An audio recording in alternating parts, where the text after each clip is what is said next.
الله الله السلام عليكم ورحمة الله تعالى وبركاته. نحمده ونصلي على رسوله الكريم، أما بعد، فقد قال الله تعالى في شأن حبيبه تعليما وتكريما ومخبرا وعامرا: إن الله ملائكته يصلوا على النبي يا أيها الذين أسلموا وتسليما. இரு உலகத்தை படித்து பரிபாலிக்கின்ற இறைவன் அல்லாஹ்வுக்கே எல்லா புகழும் உரித்தாட்டுமாக. மேலும் என் பெருமானார் ரசூலே கரீம் ஸல்லல்லாஹு அலைஹி வஸல்லம் அவர்கள் மீதும் அவர்களுடைய வார்த்தையை வாழ்க்கையாக வளர்ந்த உத்தம சத்திய சஹாபாக்கள், தாபீங்கள், தபா தாபீங்கள் அவர்கள் மீதும், குறிப்பாக அந்த நல்லதோர் மஜ்லிஸில் அமர்ந்திருக்கும் நாம் நம் குடும்பத்தார்கள் மீதும் அல்லாஹுடைய சாந்தியும் சமாதானமும் என்றென்று குன்றாமல் நின்று நிறைவேற்றுமாக. ஆமீன். இந்த காலகட்டத்திற்கு கொஞ்சம் முன்னாடி காலகட்டத்தில் பிறக்கும் பெண் குழந்தை அனைத்தையும் கொலை செய்து கொண்டிருந்தார்கள். எதுக்கு கொலை செஞ்சாங்கன்னா, அந்த பெண் குழந்தை பிறந்துச்சுன்னா அதை எடுத்து வளர்ப்பதற்கும் காசாகும், அதுக்கு திருமணம் செய்து வைக்கிறதுக்கும் காசாகும் என்று அனைத்து பெண் குழந்தையும் கொலை செய்து கொண்டு வந்தார்கள். அதே போல ஆண் குழந்தைகளையும் ஹஜ்ரத் மூசா அலைஹி வஸல்லம் அவர்கள் பிறக்கும் முன் கொலை செய்து வந்தார்கள். ஏனென்றால் அந்த அரசன் ஒரு நாள் இரவு தூங்கி கொண்டிருக்கும் பொழுது ஒரு கனவு ஒன்று வருகிறது. அந்த அரசன் யார் என்றால் ஃபிரோன். அந்த ஃபிரோனுக்கு ஒரு கனவு ஒன்று வருகின்றது. என்னென்றால், ஒரு நகரத்திலிருந்து ஃபிரோன் இருக்கும் நகரத்திற்கு தீ பந்தம் ஒன்று உழுகின்றது. தீ உளுந்து அந்த நரகம் அந்த இடம் ஃபுல்லா, நகரம் ஃபுல்லா இதாயிருது. அந்த நகரம் ஃபுல்லா அழிஞ்சிருது. அது போல அவனுக்கு கனவு வருது. அந்த இரவும் சென்று விடுது. அடுத்த நாள் காலை வருகின்றது. காலங்காத்தால எந்திரிச்சு உட்கார்ந்து அந்த ஃபிரோனுக்கு என்ன செய்யும் என்று என்னன்னு தெரியல. ஒரு மாதிரி பித்து பிடிச்ச மாதிரி ஒரு டென்ஷன்லயே இருக்கான் ஃபிரோன். மந்திரவாதியை கூப்பிட்டு இந்த மாதிரி விளக்கம், அந்த கனவுக்கு விளக்கத்தை கேட்கிறான், அந்த மாதிரிலாம் நடந்துச்சு அப்படின்ட்டு. அதுக்கு அந்த மந்திரவாதி சொன்னார். என்ன சொல்றான் என்றால், பனு இஸ்ரேல் கூட்டத்தில் ஒரு ஆண் குழந்தை ஒன்று பிறகும். அந்த ஆண் குழந்தை தான் உங்கள் அனைவரையும் அழிக்கும், உன் கூட்டத்தையும் அழிக்கும், ஒன்னையும் அழிக்கும் என்று சொல்வார். அந்த மந்திரவாதி சொன்ன ஃபிரோன் கேட்டுவிட்டு இன்னும் உச்சகட்ட கோபத்துக்கு ஆளாகிறான். உச்சகட்ட கோபத்துக்கு ஆளாவனதுக்கு பிறகு அந்த மந்திரவாதி நீ போ அப்படிமா. அவளை ஃபிரோன் யோசிச்சு கொண்டே இருப்பான். யோசித்து விட்டு அங்க இருக்கும் அடியாள் கிட்ட சொல்லுவான், இனிமேலிருந்து இங்க பிறக்கும் பனு இஸ்ரேல் கூட்டத்தில் பிறக்கும் ஆண் குழந்தை அனைத்தையும் கொலை செய்ய வேண்டும் என்று கட்டளையிடுவான். அதுக்கு அங்க இருக்கும் சிப்பாய் ஒரு நபர் ஃபிரோனிடம் கேட்பான், அரசரே, இங்க பிறக்கும் ஆண் குழந்தை அனைத்தையும் கொலை செய்தால் நமக்கு வேலை பார்க்கும் அடியான் ஆள்கள் கம்மியாகி விடுவார்களே அப்படின்னு. ஆள்கள் கம்மியாயிடுவாங்களே, நம்ம என்ன பண்றது அப்படிமா. ஃபிரோன் யோசித்து விட்டு, இந்த வருடம் பிறக்கும் ஆண் குழந்தை அனைத்தையும் விட்டு விடுவோம், அடுத்த வருடம் பிறக்கும் ஆண் குழந்தை அனைத்தையும் கொலை செய்ய வேண்டும் என்று சொல்லுவோம். ஆனால் அடுத்த வருடம் பிறக்கும் குழந்தையெல்லாம் கொலை செய்ய வேண்டும் என்று சொன்னான். அந்த வருடத்தில் தான் ஹஜ்ரத் மூசா அலைஹி வஸல்லம் அவர்கள் பிறப்பார்கள். அல்லாஹ் தஆலா ஒரு மோஜிசாத்தை ஒன்று அவர்கள் தாயின் வயிற்றில் இருக்கும் போதே வைத்திருப்பான். என்னவென்றால், ஹஜ்ரத் மூசா அலைஹி வஸல்லம் அவர்கள் தாய் கர்ப்பமாக இருக்கும் பொழுதே தெரியாது, அது மாதிரியே தெரியாது, கர்ப்பமா இருக்காங்க மாதிரியே தெரியாது. அந்த அளவுக்கு அல்லாஹ் அவங்கள வைத்திருந்தான். வயிறும் வெளியே வராமல் அந்த அளவுக்கு வச்சிருந்தான். கொஞ்ச காலகட்டங்கள் போகின்றது. ஹஜ்ரத் மூசா அலைஹி வஸல்லம் அவர்களும் பிறக்கின்றார்கள்.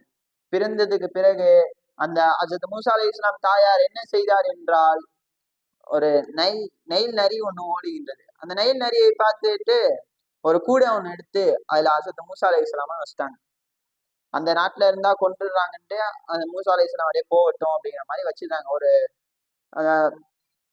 ஒரு கூடை ஒண்ணு எடுத்து அதுல ஹஜ்ரத் மூசா அலைஹிஸ்ஸலாமையும் அதுல உட்கார வச்சிருந்தாங்க. வச்சுட்டு அப்படியே விட்டுடுறாங்க. அந்த தண்ணியில அலையில அப்படியே போகுது. ஹஜ்ரத் மூசா அலைஹி வஸல்லம் அவர்கள் அந்த சைடு தண்ணியிலே போகும்பொழுது ஹஜ்ரத் மூசா அலைஹிஸ்ஸலாம் தாயார் அவங்க சகோதரி ஹஜ்ரத் மூசா அலைஹிஸ்ஸலாமோட சகோதரியிடம் கூறுவார்கள். என்ன கூறுவார்கள் என்றால், அந்த குழந்தை யார் கைக்கு போகின்றது போய் பாரு அப்படின்பார். அந்த சகோதரியும் அந்த குழந்தை பின்னாடியே போவாங்க. குழந்தை பின்னாடியே போவாங்க. போய் பார்த்தா கடைசியில யாரு கைக்கு போகுது என்று போய் பார்த்தா அந்த ஃபிரோன் அந்த ஃபிரோனின் மனைவி கைக்கு அந்த குழந்தை போய் சேரும். அந்த ஃபிரோனுடைய மனைவி அந்த குழந்தையை எடுத்து வைத்து பார்ப்பார்கள். மிகவும் அழகாக உள்ளது இந்த குழந்தை. இந்த குழந்தையை எடுத்து வைத்து நம்ம வளர்க்கலாம். வளர்த்தால் நம்மளுக்கு ஒரு வாரிசு ஒண்ணு கிடைத்தது போல் இருக்கும் அப்படின்னு யோசிச்சு பார்ப்பாங்க. அந்த ஃபிரோனுக்கு அல்லாஹ் தாலா குழந்தை பாக்கியத்தை கொடுக்கல. ஃபிரோன் மனைவிக்கு குழந்தையும் பிறக்கல. அல்லாஹ் தாலா பாக்கியத்தை கொடுக்கல அவங்களுக்கு 2 பேருக்கும். அதனால் அந்த குழந்தையை எடுத்து வைத்து நம்ம வளர்ப்போம் என்று அந்த ஃபிரோனுடைய மனைவி ஆஷியா அம்மாள் அவர்கள் யோசித்து பார்ப்பார்கள். யோசித்து விட்டு ஹஜ்ரத் மூசா அலைஹிஸ்ஸலாம் அவர்களை ஃபிரோனிடம் எடுத்து செல்வார்கள். எடுத்து சென்றதுக்கு பிறகு அந்த ஃபிரோனுக்கு கட்டளையிடுவான், அந்த குழந்தையை கொல்ல வேண்டும் என்று, ஆண் குழந்தையை கொல்ல வேண்டும், ஆயிஷா அம்மாள் கையில் உள்ள ஆண் குழந்தையை கொல்ல வேண்டும் என்று கட்டளையிடுவான். ஆயிஷா அம்மாள் ஃபிரோனிடம் கூறுவார்கள். என்ன சொல்லுவார்கள் என்று சொன்னால், அந்த குழந்தையை நம்ம கொல்ல வேணாம், இந்த குழந்தையை நம்ம வச்சு வளர்ப்போம், நம்மளுக்கும் குழந்தை பாக்கியம் இல்லை, இந்த குழந்தைய எடுத்து வச்சா ஒரு வாரிசு கிடைச்ச மாதிரி இருக்கும் அப்படின்னா ஃபிரோன் ஆயிஷா அம்மாள் அவர்கள் இரண்டு பேரும் மிகவும் ரொம்பவும் பிரியமாக இருப்பார்கள். அதனால் ஆயிஷா அம்மாள் சொன்னதை ஃபிரோன் சரின்ட்டு ஏற்றுக்கொண்டு அந்த ஹஜ்ரத் மூசா அலைஹிஸ்ஸலாம் அவர்களை வயிற்றிலிருந்து வளர்ப்பான். ஃபிரோன் ஆயிஷா அம்மாள் 2 பேரும் சேர்ந்து வளர்ப்பாங்க ஹஜ்ரத் மூசா அலைஹிஸ்ஸலாம். அந்த சகோதரி அந்த இடத்துல பார்ப்பாங்க யாரு கைக்கு போகுது என்று பார்த்து விட்டு அவங்க தாயிடம் போய் சொல்லுவாங்க, சரிம்பாங்க. அதோட தாய் இந்த மாதிரி அந்த சகோதரி அந்த அரண்மனைக்கு போய் அந்த ஆயிஷா அம்மாள் கிட்ட அந்த மாதிரி சொல்லு, இந்த குழந்தைக்கு பால் கொடுக்கணும், அதுக்கு எனக்கு ஒரு தாயை தெரியும், வாங்க அங்க கூட்டிட்டு போறேன் அப்படின்னு சொல்லி அந்த ஆயிஷா அம்மாவை கூப்பிட்டுவாங்க அப்படின்னு சொல்லுவாங்க ஹஜ்ரத் மூசா அலைஹிஸ்ஸலாமோட தாய். அதை கேட்டு ஹஜ்ரத் மூசா அலைஹிஸ்ஸலாமுடைய சகோதரியும் அந்த அரண்மனைக்கு செல்வாள். சென்று விட்டு அந்த ஆயிஷா அம்மாளிடம் அனைத்தையும் சொல்வார்.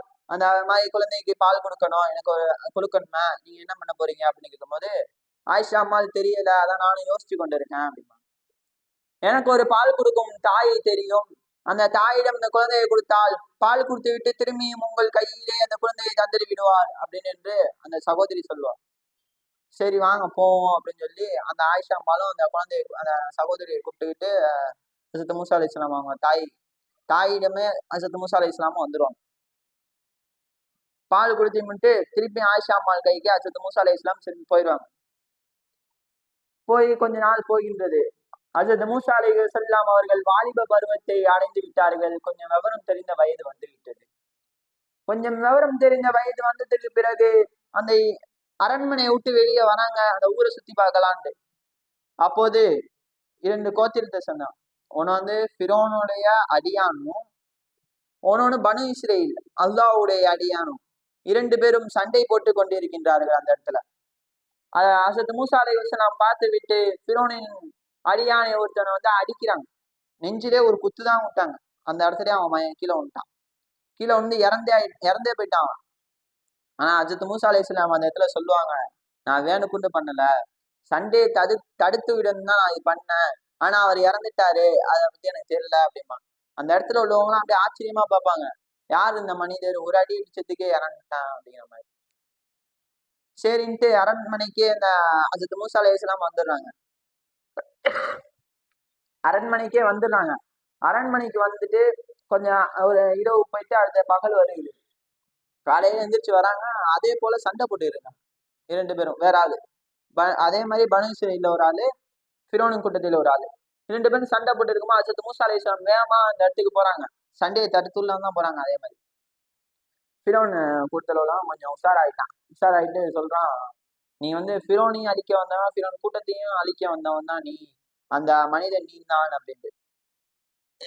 அதை ஃபிரோனுக்கு தெரிஞ்சு போச்சு. பின்னால இருந்து ஒரு நபர் கத்திக்கிட்டே வருவாங்க. ஹஜ்ரத் மூசா அலைஹிஸ்ஸலாம் கூப்பிட்டுக்கிட்டே வருவாங்க. கூப்பிட்டு ஹஜ்ரத் மூசா அலைஹிஸ்ஸலாம்கிட்ட சொல்லுவாங்க. என்ன சொல்லுவாங்க என்றால், ஃபிரோன் உங்களை அழிப்பதற்கு ஆளை அனுப்பி வைக்கின்றான், நீங்கள் இந்த நகரத்தை விட்டு வேறு நகரத்துக்கு சென்று போய்விடுங்கள் என்று. ஹஸரத் மூஸா அலைஹிஸ்ஸலாம் அவர்கள் என்ன செய்வது என்று தெரியாமல் அந்த நகரத்திலிருந்து ஓட ஆரம்பிப்பார்கள். வேற நகரத்திற்கு போய் விட்டுருவார்கள். அந்த நகரத்தில் போய் ஒரு மரத்தடியில் ஓய்வு எடுத்துக் கொண்டிருப்பார்கள். அந்த மரத்தடியில் அமர்ந்து ஓய்வு எடுத்துக் கொண்டிருப்பார்கள். அப்போது இரண்டு பெண்மணி அந்த சைட்ல இருந்து அமைதியா நிற்பாங்க. ஹஸரத் மூஸா அலைஹிஸ்ஸலாம் அப்படியே பார்ப்பாங்க. இந்த சைடு ஒரு கூட்டம் கிணத்துல அவங்க விலங்குக்கெல்லாம் தண்ணி கொடுத்துக்கிட்டு இருக்கும். இவங்க 2 பேர் மட்டும் அவங்க விலங்குக்கு தண்ணி கொடுக்காம ஓரம் அப்படியே வச்சுக்கிட்டே இருப்பாங்க. ஹஸரத் மூஸா அலைஹிஸ்ஸலாம் எந்திரிச்சு போய் அந்த பெண்மணிகிட்ட கேட்பாங்க, பெண்மணி 2 பேரும் ஏன் அங்கிட்டு ஓரமா நிக்கிறீங்க? அங்க உள்ளவங்க எல்லாம் அவங்க விலங்குக்கெல்லாம் தண்ணி கொடுத்துக்கிட்டு இருக்காங்களே, நீங்க கொண்டு போய் கொடுக்கலையா அப்படிம்பாங்க. அதுக்கு அந்த 2 பெண்மணியும் சொல்லுவாங்க, அங்க நிக்கிறவங்க எல்லாம் ஆண்கள், அந்த ஆண்களை தள்ளி விட்டு எங்களால போய் தண்ணி கொடுக்க முடியாது. அவங்கலாம் ரொம்ப மிகவும் பலமானவங்க, அவங்க அந்த அளவுக்கு எங்களுக்கு பலம் இல்லை அப்படிம்பாங்க. ஹஸரத் மூஸா அலைஹிஸ்ஸலாம் அந்த பெண்மணியிடம் கேட்பார்கள், உங்கள் தந்தை எங்கே, உங்க தந்தை எங்கே என்று கேட்பார்கள். அதுக்கு அந்த 2 பெண்மணியும் சொல்லுவார், என்ன சொல்வார் என்றால், என் தந்தை முதியவர், என் தந்தை முதியவர், அவரால் வர முடியவில்லை, அதனால் நாங்கள் 2 பேரும் வந்திருக்கின்றோம் என்று. ஹஸரத் மூஸா அலைஹிஸ்ஸலாம் அதை பார்த்து விட்டு அங்க போய் பார்ப்பாங்க. ஒரு பாறாங்கல்ல தள்ளி வச்சா அந்த இடத்துல ஒரு தண்ணி, விலங்குகள்லாம் தண்ணி குடிக்கிற மாதிரி இடம் இருக்கும். அந்த பாறாங்கல் அப்படியே எடுத்து இங்கிட்டு ஓரமா வச்சுட்டு அந்த விலங்குக்கு அந்த 2 பெண்மணியோட விலங்குக்கும் தண்ணியை கொடுத்துட்டு திருப்பியும் அந்த இடத்தையே மூடி வச்சுட்டு அந்த பெண்மணி அவங்க விலங்க கூட்டு போயிடுவாங்க. ஹஸரத் மூஸா அலைஹிஸ்ஸலாம் மரத்தடியில திருப்பியும் ஓய்வு எடுக்க ஆரம்பிச்சிடுவாங்க. அந்த 2 பெண்மணியும் வீட்டுக்கு சொல்லிவிட்டு அந்த முதியவர் தந்தையிடம் போய் கூறுவார். என்ன கூறுவார் என்றால், இந்த மாதிரி ஒரு மனிதரை பார்த்தோம், இந்த மாதிரி எங்களுக்கு உதவி செஞ்சாரு, அவருக்கு ஏதாச்சும் ஒரு இது கொடுக்கணும் அப்படிங்கிற மாதிரி. அந்த முதியவர் அந்த அவங்க பெண்மணி 2 பேர்ட்டையும் சொல்லி விடுவாங்க, அந்த மனிதரை கூட்டிட்டு வாங்க அப்படின்ட்டு. ஹஸரத் மூஸா அலைஹிஸ்ஸலாம் அவர்களிடம் இந்த பெண்மணி 2 பேரும் வருவார்கள். ஹஸரத் மூஸா அலைஹிஸ்ஸலாம் அவர்களை அழைத்து செல்வார்கள். அழைத்து அந்த முதியவரிடம் கூட்டு போவாங்க. அந்த முதியவரிடம் கூட்டு போனதுக்கு அப்புறம் அந்த முதியவர்கிட்ட ஹஸரத் மூஸா அலைஹிஸ்ஸலாம் கேட்பாங்க, அது மாதிரி கூப்பிட்டு விட்டலாம்ல, என்ன விஷயம் அப்படின்ட்டு. என்ன விஷயம் சொல்லுங்க அப்படிங்கிற மாதிரி அந்த முதியவர்கிட்ட கேட்பாங்க. அந்த முதியவர் சொல்லுவார், என்ன சொல்லுவார் என்றால், எங்கேருந்து வந்த நீ, எந்த நகரத்துல இருந்து நீ வந்த அப்படிங்கிற மாதிரி கேட்கவும் அந்த மாதிரி சொல்லுவாங்க. அந்த மாதிரி அந்த நகரத்துல இருந்து வந்தேன், அந்த நகரத்துல உள்ள அரசன் என்னை கொல்றதுக்கு வந்தான் அப்படிங்கும் போது, ஃபிரௌனை பத்தி எல்லாருக்கும் தெரியும். அந்த இடத்துல அவன் தர்த்திரியை முடிச்சவன் தான், அவங்க கையிலே போய் நீ இருந்தா அப்படிங்கிற மாதிரி அந்த முதியவர் கேட்கிறாங்க. ஹஸரத் மூஸா அலைஹிஸ்ஸலாம் சிரிச்சு கொண்டே அமைதியா நிக்கிறாங்க. அந்த முதியவர் சொன்னார், என்ன சொன்னார் என்றால், 8 வருடம் அல்லது 10 வருடம் என் விலங்கை நீ பாதுகாத்து கொண்டு இருந்தால், நீ என் கூட இருந்தால், என் பெண்மணியில் 2 பெண்மணியில் ஒரு பெண்மணியை உனக்கு திருமணம் செய்து வைக்கின்றேன். ஹஸரத் மூஸா அலைஹிஸ்ஸலாம் அவர்களும் சரி என்று சொல்லிவிட்டு 8 வருடம் 10 வருடம் அந்த அளவுக்கு அவர்களுடைய விலங்குகளை பாதுகாத்து மேய்த்து கொண்டு வந்தார்கள். கொஞ்சம் காலம் அதான் 10 வருடம் வந்துருச்சு. 10 வருடம் வந்துருச்சுன்னு வச்சுங்க. 10 வருடம் வந்ததுக்கு அப்புறம் அந்த பெண்மணியை சொன்னாங்கல்ல அந்த முதியவர், அதே போல அந்த பெண்மணி ஹஸரத் மூஸா அலைஹிஸ்ஸலாம் அவர்களுக்கு திருமணம் செய்து வைத்தார்கள். கொடுத்த வாக்கு மீறாமல் ஹஸரத் மூஸா அலைஹிஸ்ஸலாம் அவர்களுக்கு திருமணம் செய்து வைக்க வேண்டும் என்று திருமணம் செய்து வைத்தார்கள். ஹஸரத் மூஸா அலைஹிஸ்ஸலாம் அவர்களுக்கும் திருமணம் ஆகிவிட்டது. திருமணம் ஆகிவிட்டதற்கு பிறகுதான் அவர்களுக்கு அல்லாஹ் தஆலா ஒரு ஞாபகத்தை உண்டாக்குறான். அவர்கள் இறை தூதர் என்று ஃபிரௌனிடம் போய் கட்டளையிட வேண்டும். அந்த இடத்துல பனு இஸ்ரேல் கூட்டத்தார், அல்லாஹ்வுடைய அடியான் எல்லாரும் மாட்டிக்கொண்டிருக்கின்றார்கள். அந்த அரசனிடம், ஃபிரௌனிடம் ரொம்பவும் கடுமையான தண்டனை வேதனையை அனுபவித்து அந்த இடத்தில் பனு இஸ்ரேல் கூட்டம் இருக்கின்றது. ஹஸரத் மூஸா அலைஹிஸ்ஸலாம் நைட்டு கப்பல்ல 2 பேரும், ஹஸரத் மூஸா அலைஹிஸ்ஸலாம் அவங்க மனைவியும் போறாங்க. போகும்போது சரியான இருட்டா இருக்கு. இங்க கொஞ்சம் தூரத்துல இருந்து பார்த்தா ஒரு இடம் தீபந்தம் விழுந்த மாதிரி எரிஞ்சுக்கிட்டே இருக்கு. அங்க ஆளுங்கள் இருப்பாங்க. போய் பார்த்து அங்க ஏதோ ஒரு கட்டையை ஒண்ணு எடுத்துக்கிட்டே வருவோம் அப்படின்னு சொல்லிட்டு ஹஸரத் மூஸா அலைஹிஸ்ஸலாம் போவாங்க. ஆனா போய் பார்த்தா அங்க யாருமே இருக்க மாட்டாங்க. சரி, இந்த ஹஸரத் மூஸா அலைஹிஸ்ஸலாம் ஒரு தடி அந்த கட்டையை ஒண்ணு எடுத்துக்கிட்டு கையில வச்சு இப்படி திரும்பிட்டு வருவாங்க. வரும்போது ஒரு குரல் ஒண்ணு பின்னாடி கேட்கும், மூஸா மூஸா என்று குரல் கேட்கும். யார் என்று பார்த்தால் அல்லாஹ் ரப்புல் ஆலமீன் ஹஸரத் மூஸா அலைஹிஸ்ஸலாமிடம் பேசுவான். என்ன சொல்வான் என்றால், ஃபாத்தியா ஃபிரௌன ஃபகூலா இன்ன ரசூலு ரப்பில் ஆலமீன் என்று. அதுக்கு என்ன அர்த்தம் என்றால், ஃபிரௌனிடம் போய் கூறுங்கள், நாங்கள் 2 பேர் அல்லாஹ்வுடைய இரட்சகன், நாங்கள் 2 பேர் தான் வணக்கத்துக்குரியவன், அல்லாஹ் தான் எங்களை அனுப்பி வைத்தான் என்று போய் சொல்லுங்கள், அல்லாஹ் சொல்லும் மார்க்கம் தான் உண்மை என்று ஹஜ்ரத் மூசா அலைஹிஸ்ஸலாம் அவர்களிடம் அல்லாஹ் சொல்வான். யார் 2 பேர் என்றால், ஹஜ்ரத் மூசா அலைஹிஸ்ஸலாம் அவர்களும் ஹஜ்ரத் ஹாரூன் அலைஹிஸ்ஸலாம் அவர்களும் 2 பேரும் சகோதரர்கள், 2 பேரும் தோழர்கள், 2 பேரும் நான் வணக்கத்திற்குரியவன் என்று அல்லாஹ் சொல்லுவான். அந்த இடத்துல சொன்னதுக்கு அப்புறம் ஒன்னொன்னையும் சொல்லுவான். அல்லாஹ் என்ன சொல்லுவான் என்றால், அன் அர்சில் மானா பனி இஸ்ராயில் அப்படின்னு என்றால் என்னன்னா, பனி இஸ்ரேல் அனைவரும் என் கூட்டத்தை சேர்ந்தவர், உன் கூட்டத்தை சேர்ந்தவர் இல்லை, அவரை தண்டனை எதுவுமே கொடுக்க கூடாது, அவர்களை நான் கூட்டி செல்வேன் என்று சொல்வார்கள். அல்லாஹ் அந்த மாதிரி சொல்லுவான் ஹஜ்ரத் மூசா அலைஹிஸ்ஸலாம். ஹஜ்ரத் மூசா அலைஹிஸ்ஸலாம் அவர்களும் ஃபிரௌனிடம் போயிட்டு அல்லாஹ் சொன்னபடி சொல்லுவாங்க. நாங்க 2 பேரும் இச்சங்க வணக்கத்துக்குரியவன் இந்த மாதிரிலாம் சொல்லிட்டு, அல்லாவோட இறைச்சவன் அப்படிங்கிற மாதிரிலாம் சொல்லிட்டு இதே சொல்லுவாங்க. பனு இஸ்ரேல்லாம் என் கூட்டத்தை சேர்ந்தவங்க, நான் கூட்டிட்டு போறேன் அப்படின்ட்டு சொல்லுவாங்க. அதுக்கு அந்த ஃபிரௌன் சொல்லுவான், நீ என்ன இடத்துலதான் வளர்ந்த, அவன் தான் நீ என்னை கொலை செய்த வந்தவன் தான், நீ சொல்ற மார்க்கம் உண்மையா இல்லையான்னு நான் எப்படி தெரிஞ்சுக்கிறது அப்படின்னு, நீ சொல்லும் மார்க்கம் உண்மையா இல்லையான்னு நான் எப்படி தெரிஞ்சுக்கிறது அப்படின்னு சொல்லுவான். அதுக்கு அந்த கை அங்க ஒரு தடி, ஒரு தீ பந்தம் உள்ள இடத்துல இருந்து போயிட்டு ஒரு கட்டை ஒண்ணு எடுத்தாங்கல்ல ஹஜ்ரத் மூசா அலைஹிஸ்ஸலாம், அந்த இடத்துலயே எடுக்க போகும்போது அதை எடுத்து அல்லாஹ் எல்லாத்தையும் சொல்லிட்டு இன்னொரு வார்த்தையும் சொல்லுவான். என்ன சொல்லுவான் என்றால், மூசாவே உங்கள் கையில் உள்ள தடியை கீழே போடுங்கள் என்று. கீழே போடவும் பாம்பாக மாறும். ஹஜ்ரத் மூசா அலைஹிஸ்ஸலாம் பயந்து திரும்பி போவாங்க.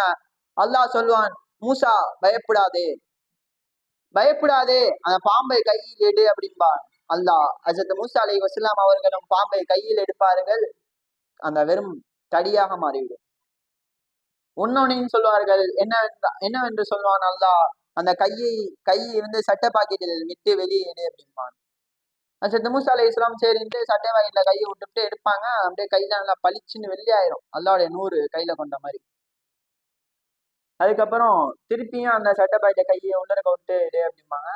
சரி அல்லாஹ் சொல்லவும் சரின்ட்டு அதை பண்ணுவாங்க. கையை திருப்பி பழைய மாதிரி மாறிடும்.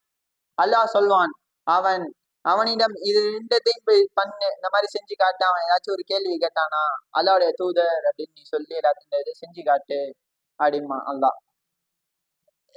பயப்படாமல் போ அப்படிமா, பயப்படாம போங்க அப்படிமா அல்லாஹ்.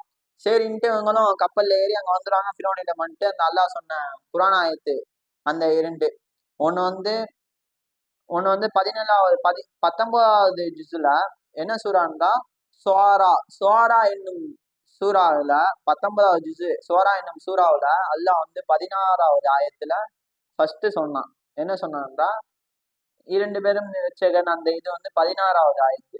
17வது ஆயத்து இஸ்ரேல்லாம் என் கூட்டத்தை, பனு இஸ்ரேல் அனைவரும் என் கூட்டத்தை சேர்ந்தவர் என்று சொல்லுவான். அது 17வது ஆயத்து.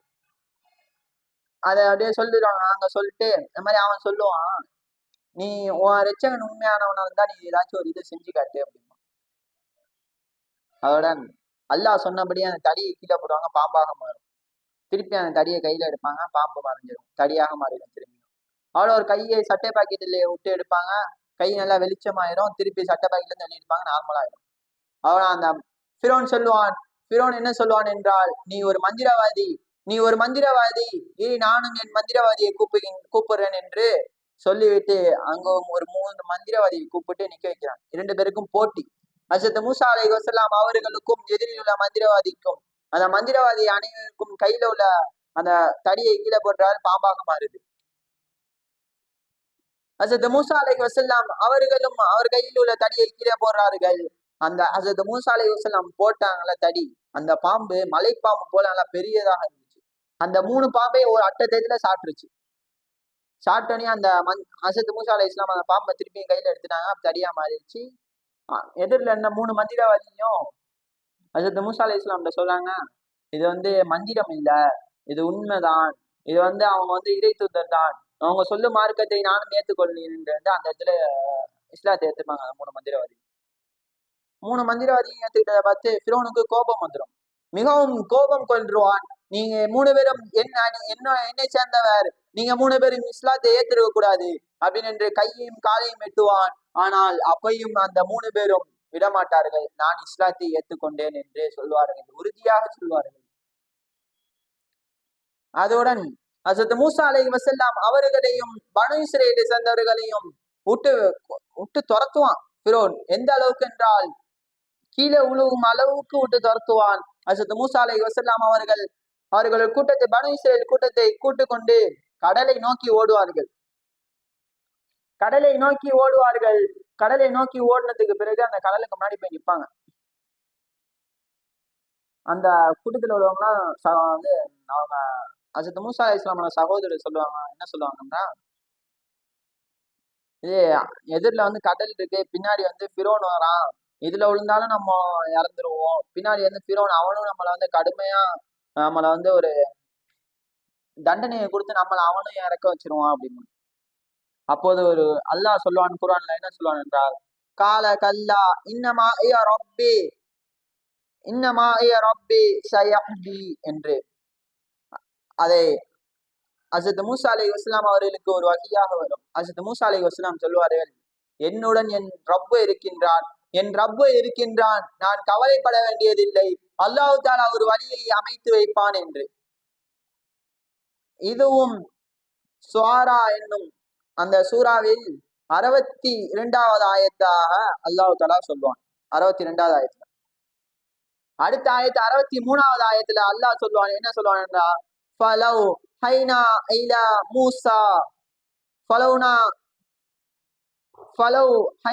இலா மூசா அனில் ரிப்பாசா கல்பஹரா என்று சொல்லிவிட்டு, உன் கையில் உள்ள தடியை தண்ணில் அடி. ஃபகான குல்லு ஃபிருகின் கதவா பில் அலைஹிம் என்று அல்லாஹ் தஆலா சொல்வான். அந்த கடலில் உன் கையில் உள்ள தடியை அடி. அடித்ததற்கு பிறகு அந்த கடல் இரண்டாக பிளக்கும், அந்த வழியாக உன் கூட்டத்தார்களை கூட்டு செல்லு. அல்லாஹ் ரப்புல் ஆலமீன் சொன்னது போல அவர்களும் அடிப்பார்கள், கடல் இரண்டாக பிளக்கும், அந்த வழியாக செல்வார்கள்.